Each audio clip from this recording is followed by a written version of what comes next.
সারা দেশে মাঠ পর্যায়ে আঞ্চলিক নির্বাচন অফিস, সিনিয়র জেলা অথবা জেলা নির্বাচন অফিস এবং উপজেলা বা থানা নির্বাচন অফিসগুলোর সার্বিক নিরাপত্তা ও সুরক্ষা সুনিশ্চিত করতে মহাপুলিশ পরিদর্শককে চিঠি দিয়েছে নির্বাচন কমিশন।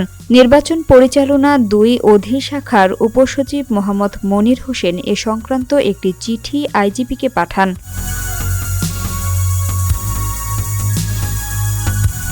চিঠিতে উল্লেখ করা হয়, গত ১১ ডিসেম্বর ত্রয়োদশ জাতীয় সংসদ নির্বাচনের সময়সূচি জারি করা হয়েছে।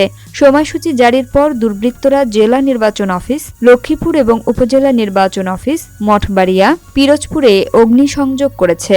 এ প্রেক্ষাপটে সারা দেশে মাঠ পর্যায়ের আঞ্চলিক নির্বাচন অফিস, সিনিয়র জেলা বা জেলা নির্বাচন অফিস এবং উপজেলা বা থানা নির্বাচন অফিসগুলোতে নির্বাচন সংক্রান্ত গুরুত্বপূর্ণ নথি, নির্বাচনী মালামাল, যন্ত্রপাতি সংরক্ষিত রয়েছে বিধায় এসব অফিসে সংরক্ষিত গুরুত্বপূর্ণ নথি ও নির্বাচনী মালামালের সুরক্ষাসহ অফিসের কর্মকর্তা কর্মচারীদের নিরাপত্তা নিশ্চিত করা অত্যাবশ্যক বলে সিদ্ধান্ত দিয়েছে নির্বাচন কমিশন। চিঠিতে আরও জানানো হয়, এই অবস্থায় আঞ্চলিক নির্বাচন অফিস, সিনিয়র জেলা বা জেলা নির্বাচন অফিস, উপজেলা বা থানা নির্বাচন অফিসসমূহের নিরাপত্তা বিধানে প্রয়োজনীয় সংখ্যক পুলিশ ফোর্স মোতায়েনের প্রয়োজনীয় ব্যবস্থা গ্রহণের জন্য নির্দেশিত হয়ে অনুরোধ করা হলো।